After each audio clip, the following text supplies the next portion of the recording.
Yo, what's up?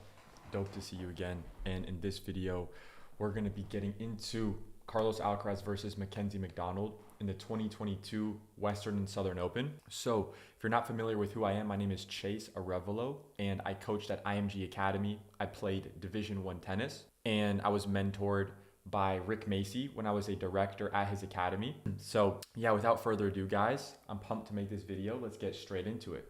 Here we go. Like the video, comment on the video, subscribe to the video and to the channel, and let's fucking run this. In doubles, she has teamed up with Big Sister Venus for 23 finals and has won an unbelievable.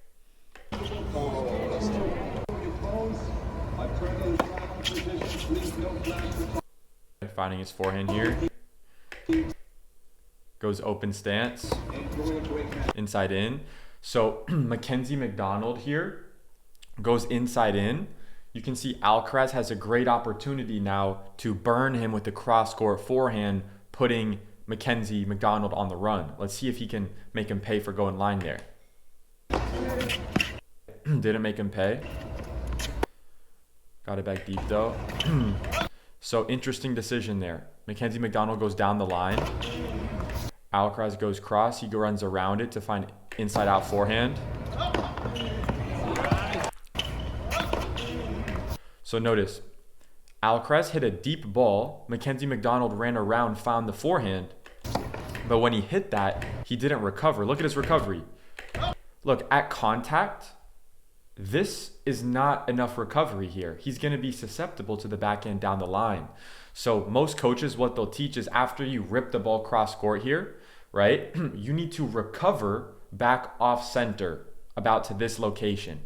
So if you're Carlos Alcaraz and you see your opponent just camping out in the corner here, like he's in Nuketown in MW3 or Black Ops or whatever, if he's just camping out there, just right in the house, no, you got to utilize the backhand line to keep them honest. And then once you show them that backhand down the line here, that's when your opponents are going to be forced to recovering more.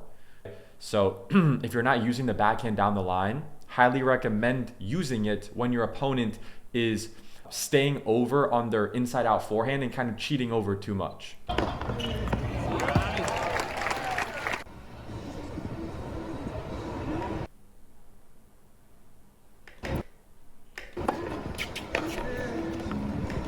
On the run forehand, open stance.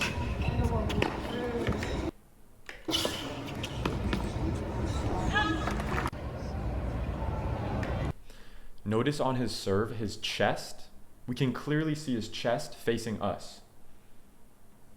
Look at on your own serve.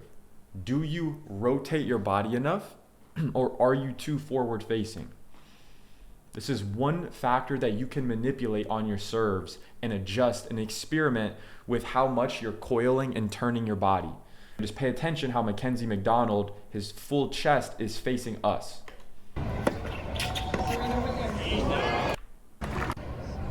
Look at Carlos Alcaraz's footwork on the return here. Makes contact with the ground. He split steps. Gets his body weight going forward in. Keeps his shoulders level.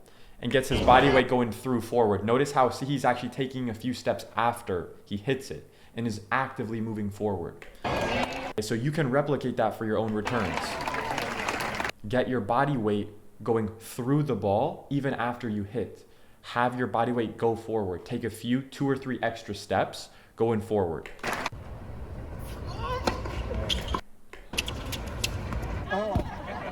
That's not a bad miss though. He missed it a little bit long or a lot long, but if there's a miss on your returns, that's one of the best misses you can make. Missing it deep, middle, but he just didn't hit that right. So pay attention to his decision making here. This is a serve +1 combo. He serves, gets a short ball. He's saying, I'm going to use the serve +1 combo here. Now, am I going to go cross court or am I going to go down the line? He has the intention of coming into net after this ball. So see what he does. He rips it down the line. And notice, why doesn't he go cross court? Because from this recovery position here, from McDonald, look at where he recovers Can Carlos Alcaraz hit a winner cross court? Is he going to have some doubt that he can hit a winner cross court here? The ball's not that floating up in the air, so Alcaraz probably has some doubt that he can hit a winner cross court. So it's very simple. I can't hit a winner cross court, so I'm going to rip it down the line if I'm thinking about this like an approach shot coming into net. So it's very simple why he went to that location. And you can apply that for your own game as well.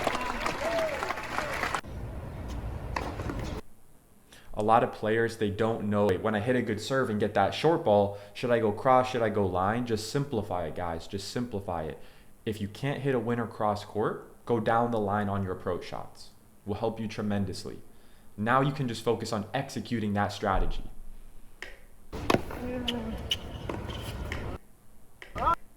Notice how Carlos Alcaraz keeps his left hand on the throat of the racket until the ball bounces.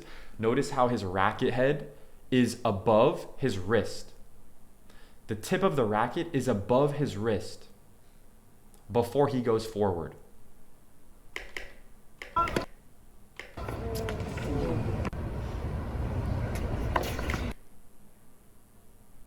Notice how when he's preparing on his return, he's just setting the racket to the outside of his body.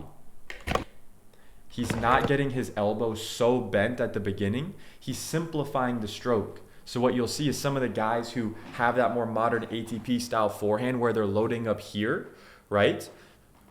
They don't necessarily need to do that on every single return on their forehand, right? They can just start with their elbow a little bit more extended, and that can help them simplify the timing and make the timing easier. So let's take a look at that again. So see how it's bent a little bit, but he's not focused on getting the elbow so high up. He's not preparing the same way he does on his normal forehands.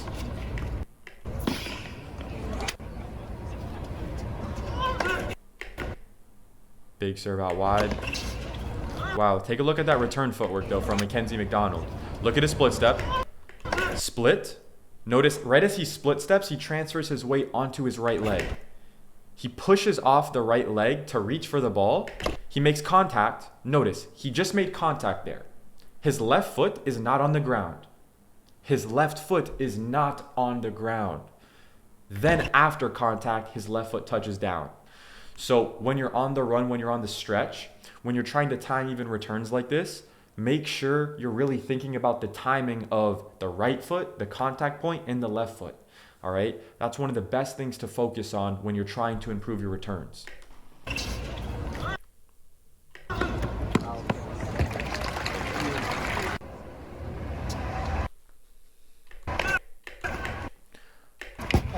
Notice on Carlos Alcaraz's flat down the tee serve, the ball traveled over this side of the net and then went to this location. So when you're going for your down the tee serves, visualize a square right here.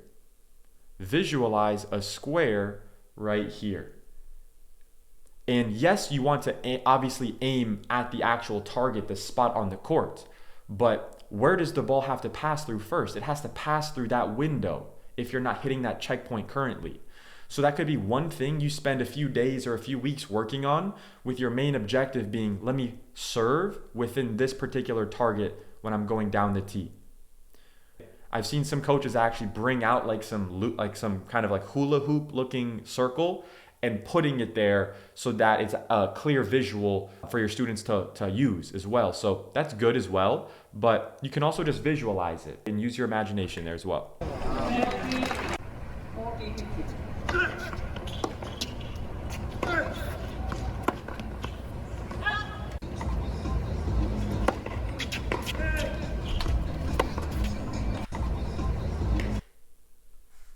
Look at his tilt in his shoulders. Shoulder, shoulder, elbow angle, facing up.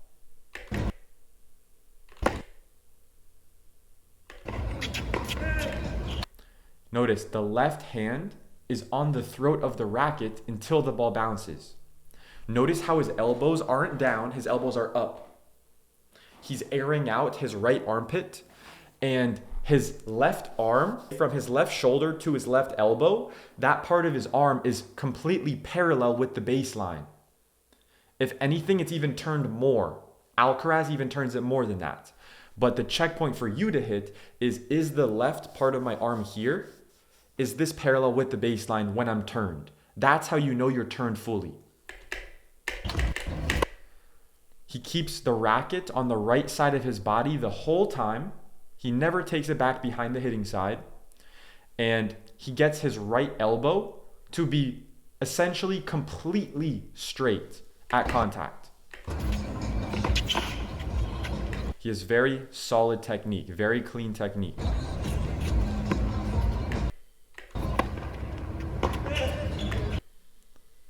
Notice he gets the short ball, so he has all the options on the menu. So now that's why, and only because of that reason, he can think about using the drop shot here. Also, Alcaraz is so far behind the baseline. Now, if you're Mackenzie McDonald, you want to be cognizant of one thing. You hit the drop shot, and bro, you're just standing there. You're just standing there flat-footed. You're expecting to hit a winner off this ball. You don't have to come into net on every drop shot, but what I recommend is drop shot and then come into net. Drop shot and come into net. That was a good drop shot though. So it didn't come back, but what if it did come back? You want to be at the net to take advantage of that ball that your opponent's going to catch with the open strings like this, right? This is assuming you execute a good drop shot, right? Where your opponent is in a disadvantageous position. And those scenarios are the ones where it's probably going to work when you hit a good drop and then follow it into net as well. Because if your opponent notices that you're flat-footed back kind of at the baseline, they might counter drop shot you if they're smart.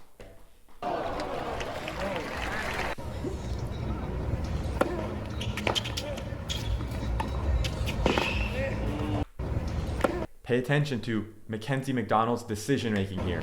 Hits a good serve, goes in for the serve and volley, it bounces. He prepares, he sets his racket with the edge of his frame facing forward.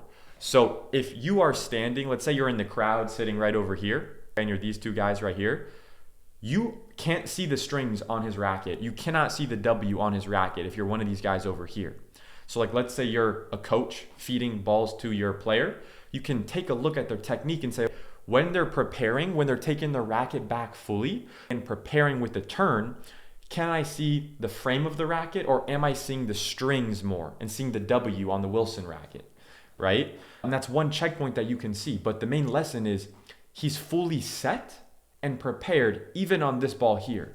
So he's doing the same thing that he would do if his coach was just feeding him a backhand cross court. And he goes down the line here.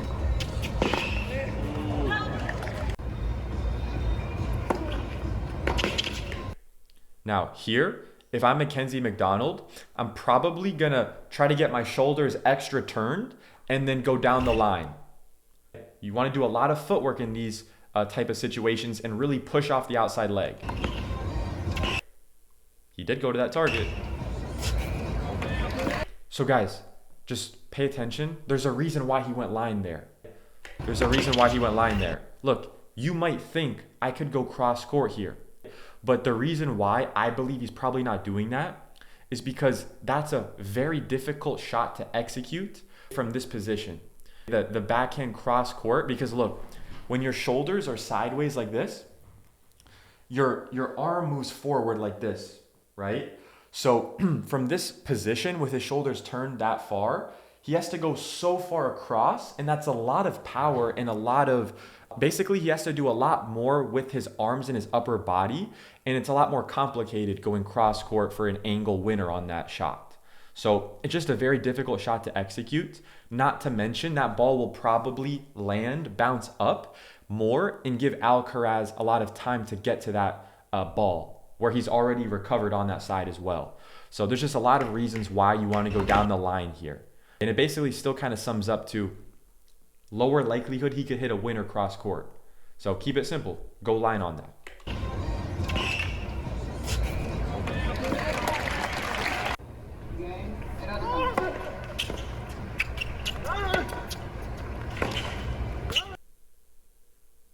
Push off the right foot. Notice how he kind of pushes forward.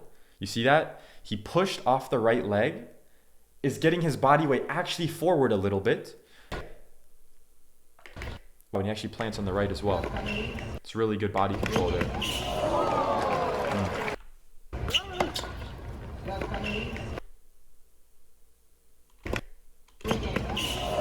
It's a tough shot.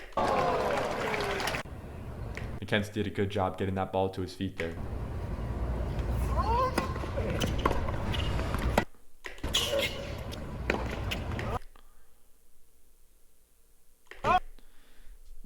Notice Carlos Alcaraz's left elbow is bent when he's preparing on his backhand. Then as he goes to the ball, it straightens.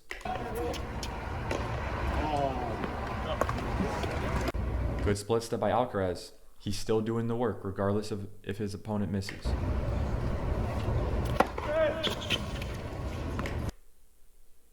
Left hand is still on the racket. But do you see that? Look how long he kept the left hand on the racket. So if you're a higher level player, maybe like 9, 10, 11, 12, 13 UTR, for you specifically, it might even make sense for your coach to tell you, you need to keep your left hand on the racket even a little bit after the ball bounces. Just to keep you more connected, because you probably accelerate a lot faster than maybe some of the lower level players, right? And you're really athletic. So for you, it might actually make sense to be programmed to hold on even longer. And just notice Alcaraz is doing that. Open stance. Wow. Good decision for Mackenzie to go cross there.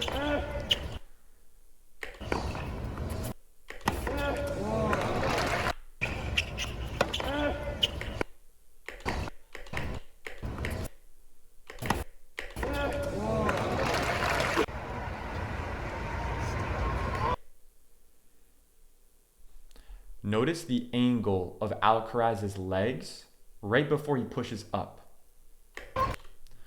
So a lot of players, when they talk about bending their knees, they overdo it. A lot of players bend their knees actually too much on their serves. Look. Look at his angle of bend here. Look at where his shins are. Look at where his quads are angled, like this part of his leg. Just look at that angle, and then look at the angle you're doing. Is it similar to this? Some players, when I see, it actually is too much bent. And my only issue with that is like, is it giving you like extra power? Is it helping you, or is it hurting you? If the leg drive is still a bottleneck, experiment with the angle that your legs are positioned before launching up. That's just one other factor that you can manipulate with you and your coaching team. That's one thing when I'm analyzing footage for players in my online program. That's something that I look at. I look at the angles of their body and manipulate those based on what I see specifically in their footage. So it's good to look at the pros and see what they're doing, but then it also helps to have an expert apply all of the right biomechanics for your own specific body. So make sure your coaches back home or whoever you're working with around the world, make sure that they are taking a look at the angles of your body and optimizing those as you kind of go throughout time. All right. And see where you can adjust. What can you optimize? What can you get better with?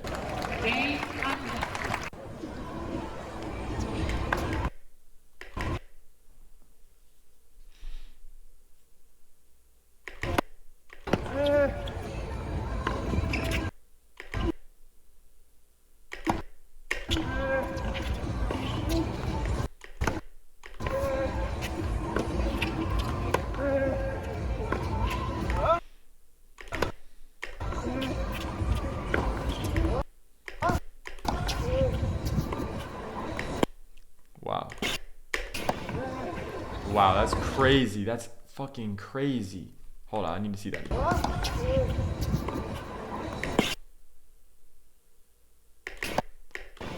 I mean, that's a joke. That takes a lot of core stability there. That's absurd.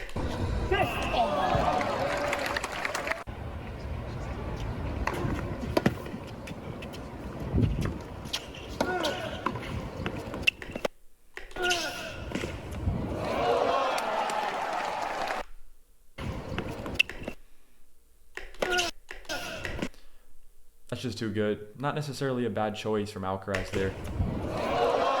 That's just too good.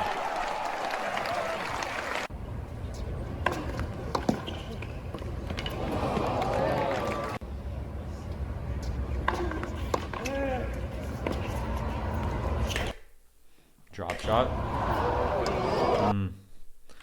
Let's see there. Let's see if he was in position to have every option on the menu.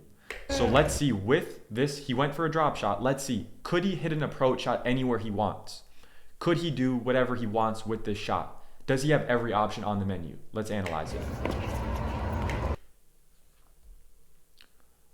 So technically speaking, I do think that he could rip any shot here, right? He's not so far into the court.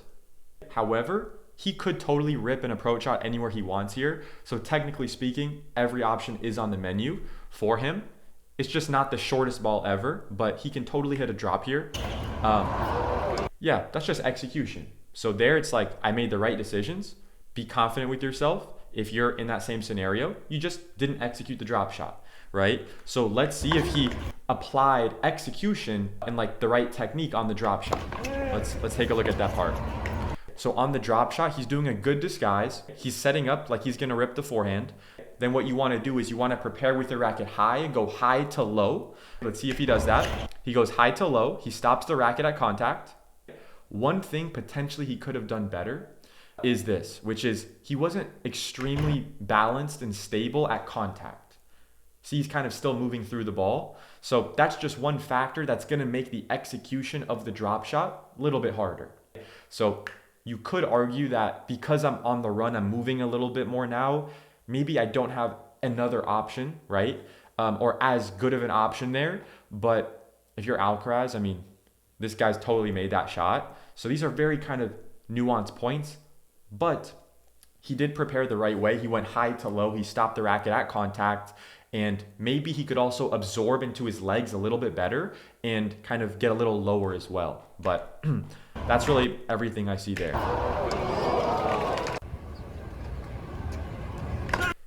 Big split step from Mackenzie.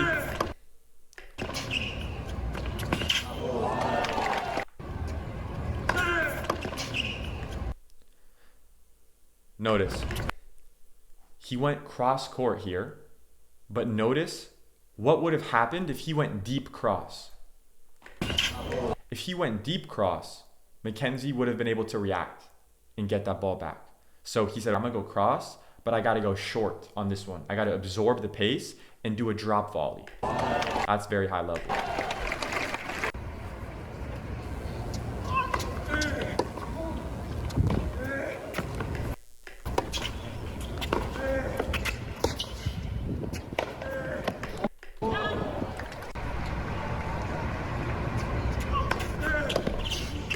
Notice his out wide serve broke the sideline here within the service box.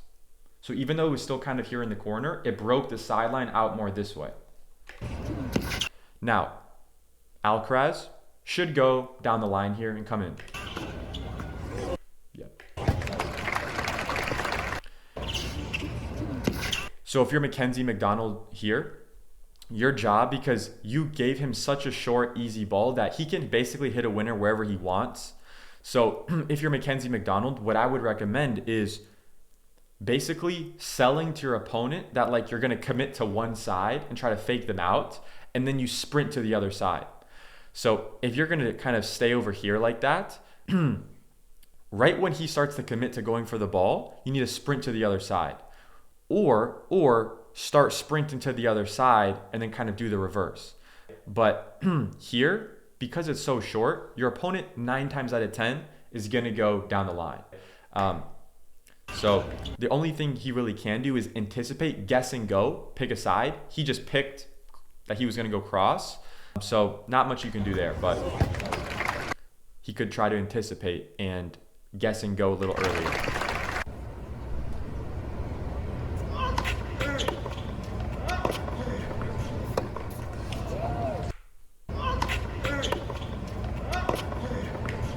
So here he's going closed stance. He's on the run. He goes down the line. He can make that, but like, what are you getting out of that? Like, what's the goal with that shot?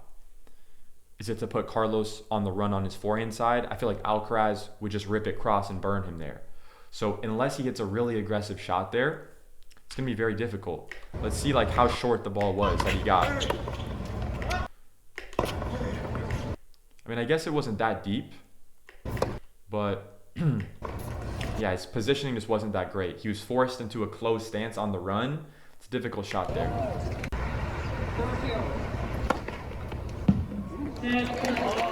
Big serve. Notice how it went. The ball path was this way. Over the net this way. Boom. Traveled over the right side of the net before hitting that spot down the tee.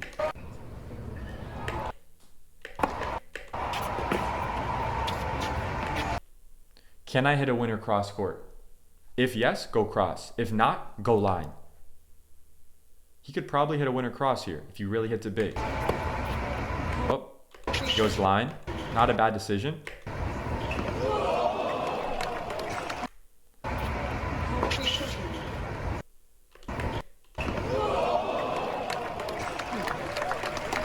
If you want one of these, two of these, all three of them, you gotta make. If you want one of these, two. Notice one thing McDonald does really well is he tucks his left arm where his wristband will be right around where his belly button is. And it will be right above where his belly button is set. See how he's tucking? Look, his wristband right here is going to tuck right below his rib cage and above his belly button. All three of them, you gotta make some noise. He tucks and then continues to rotate. That helps his body and his upper body and his trunk decelerate.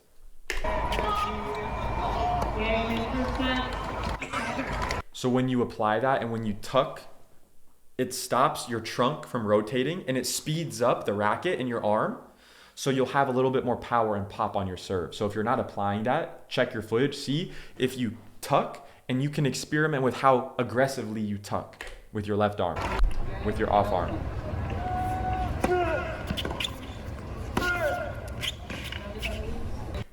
He's got every option on the menu.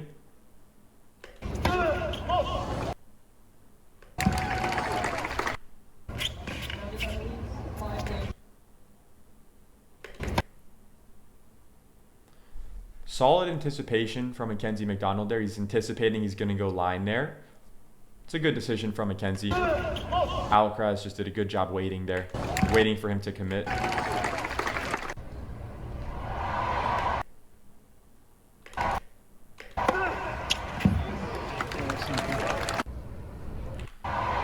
So notice when he executes his flat serve, it bounces one time and then hits the fence in the middle there, right? Hits the back wall in the middle. So when you're training your flat serves, pay attention. How many bounces does it take to hit the fence? And you should get it to being one bounce. It bounces in the court, in the box, and then hits the fence. But then you can also kind of train and see how high up on the fence does it bounce, right? And then kind of work your way up there. And that can be one other objective kind of thing that you can focus on when you're trying to hit bigger flat serves. It can be a target that you train.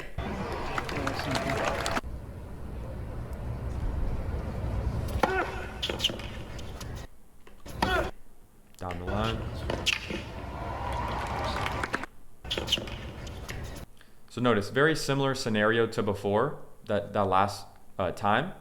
If in doubt, go down the line, follow it in.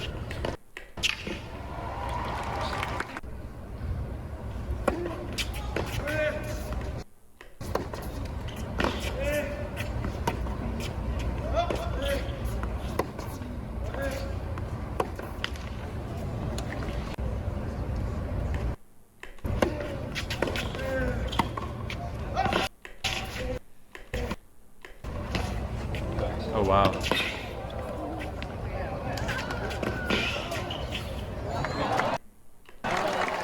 Solid.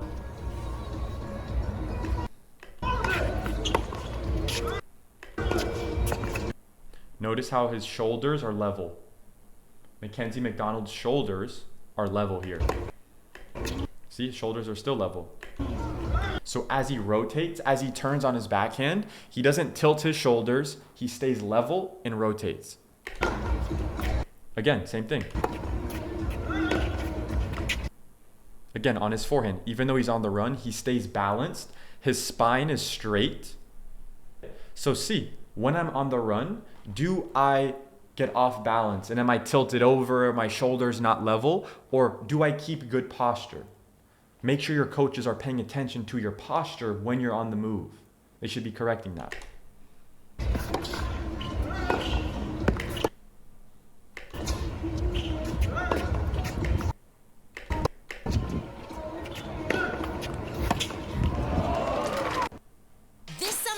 Bunch of balloons. Get ready to be your own backyard hero. Fill and tie 100 balloons.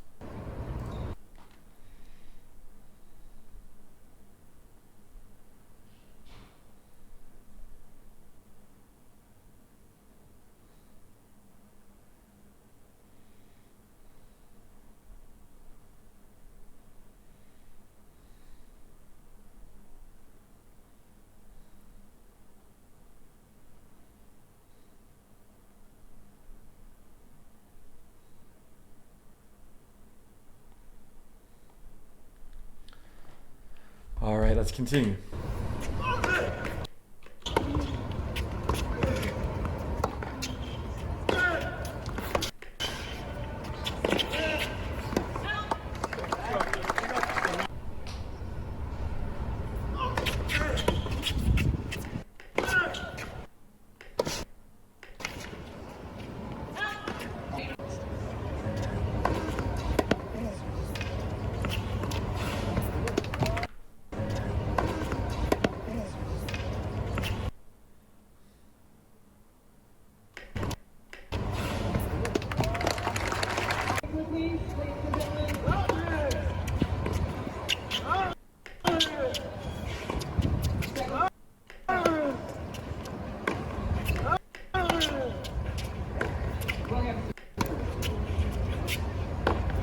Great split step from Alcaraz.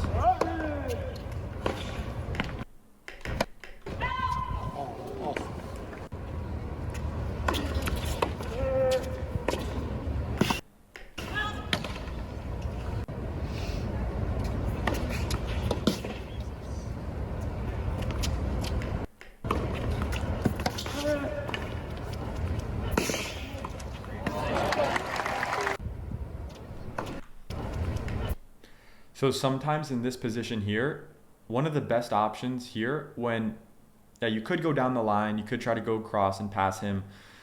If you're playing someone who's a good player at the net and they have good hands, what you can do is they're probably expecting you to go cross or line. So one way to kind of throw them off is literally rip it as hard as you can right at their chest here. It's a totally legitimate shot. And sometimes you can kind of catch them off guard with their spacing. So I would recommend utilizing that in a similar scenario.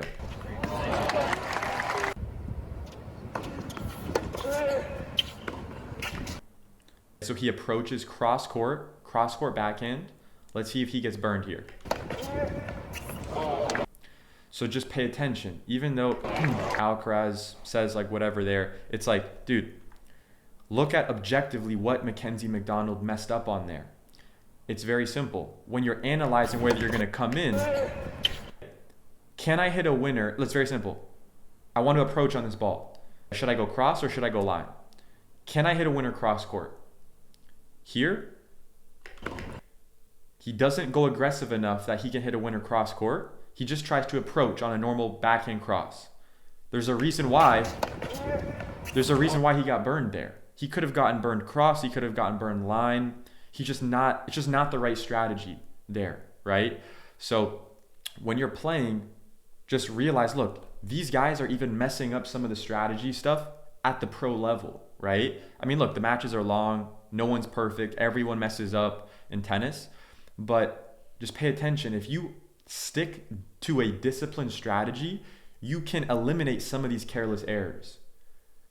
And you can even see at the highest level, these guys sometimes still don't follow it, right? And he got burned because of it. So think about if this applies at this level, think about what this can do for you in your situation when you're playing against 5 UTR, 6 UTR, 7 UTR, 8 UTR, 9 UTR, 10, 11, 12, whatever, right? It can help you tremendously, guys. So pay attention.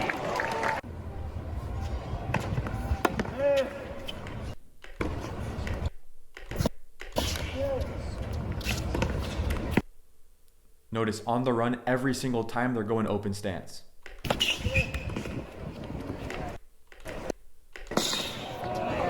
Wow, this is crazy.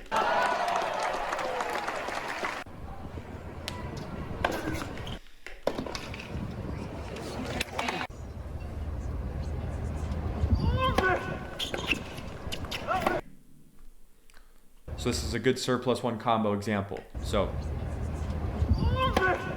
big serve out wide, good serve, not the best serve in history, but amazing, like pretty solid. Gets a short ball, not enough time to run around it, so he's gonna hit a backhand. That makes sense. Now he gets a short ball, he wants to approach on it. Am I gonna go cross or am I gonna go line? He can probably go for a winner cross court. So let's see. So even though he didn't hit a winner, he hit a damaging enough shot that he basically got the same result, right? He forced his opponent to make an error. So he went for the right shot there. Let's see what would have happened if he went down the line. Yeah, so it makes sense. It makes sense why he went cross there. But notice how he had the intention to go big there, right? He wasn't just tentative, like that kind of earlier shot from McDonald when he approached on the backhand cross, right? That's the difference between approaching on just like a neutral ball backhand cross and being really, really aggressive with it.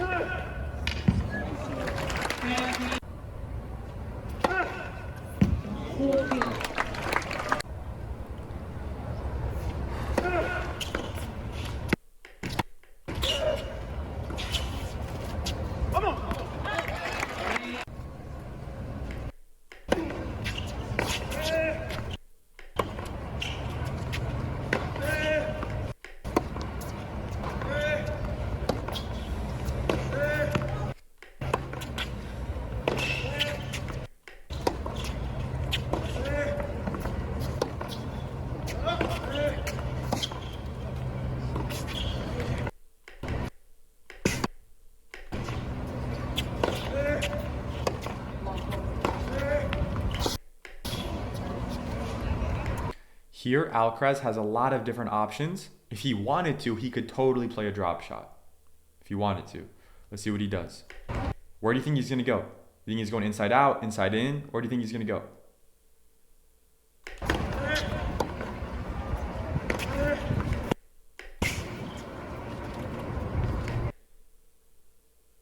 Down the line, follow it in.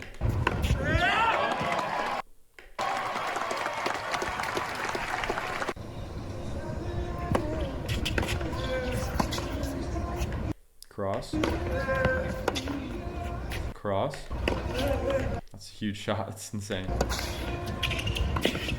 Notice again, he went line there on the backhand volley. That was a really good shot. He went aggressive enough though. That was big. Notice here. Like he could hit the ball cross, but like he makes the decision to go line.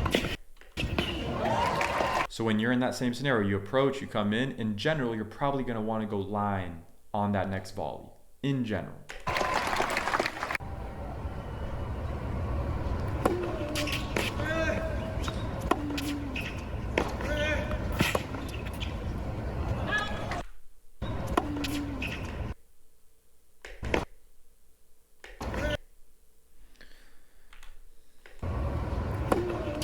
So after that serve plus one, Mackenzie goes down the line and he really recovers very off center. Alcaraz notices that, rips line, gets him really stretched on the run. And there, if you're McDonald, it's like going down the line is way higher risk. So the error is not that he missed the shot. The error is that he didn't miss the ball over here. He should have missed that shot here. If he missed that ball over here as a coach, it's gonna like, good job. Like you tried the right shot, just execution, and nobody's perfect, right? You might mess up on execution, but the decision to go on the run, forehand down the line, when you're not even trying to really finish the point or do anything with the ball, I'm not convinced that's the right decision there.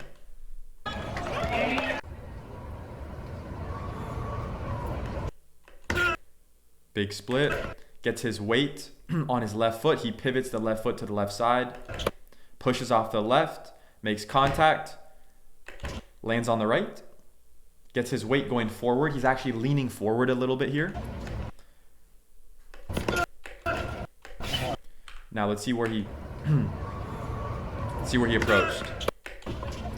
So his error there is what I coach my players on to do is second serve returns. I love when they return and come into net. However, I differentiate returning on first serves versus second serves. So as a general rule, on first serve returns, you want to go deep middle to their feet. However, on second serve returns, I want you to go big, return, come into net, but you want to pick a corner. Go to the corner and come in, right? So his error is that he's going body, which the reason why that's not going to be as effective is it's going to make it so your opponent doesn't have to spend time running for the ball, which means they're going to be able to make contact very fast, very quick, and the ball's going to be coming back at you. And because of the angle of your approaching here, coming into the middle, your opponent has so much space to pass you. So basically, if you're going to approach, you should really be approaching down the line in general here. So I would recommend this target, but basically the error is mainly giving him the opportunity to play the shot before you can even really come in. So lesson there is second serve return. When you return and come in, pick a corner and go for it. I'd rather him miss the return, but miss it to a corner there. Either a little wide, a little bit long, whatever, right? Try to take a little bit more risk on that return instead of just going right to their body, all right? That could still work if you go big to their feet and they just kind of are forced to pop it up. But if they can prepare, get their feet set up, you're going to get burned more often than not.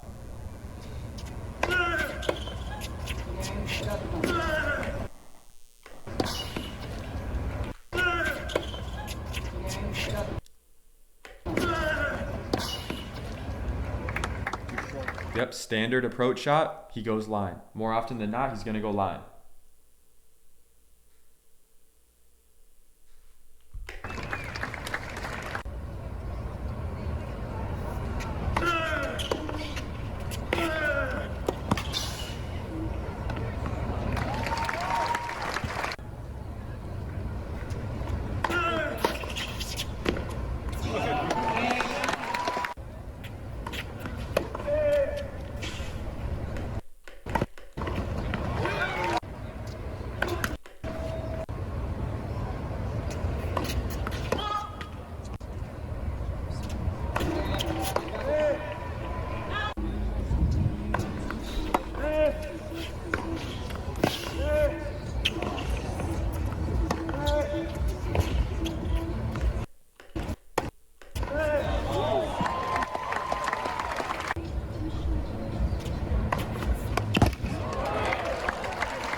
Wow.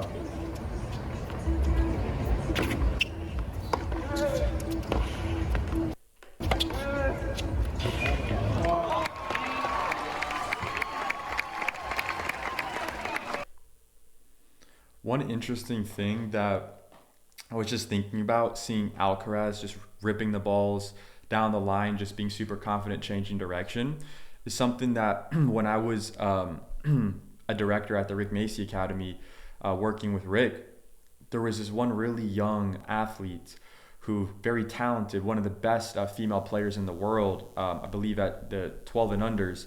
And this girl, she would change direction so frequently.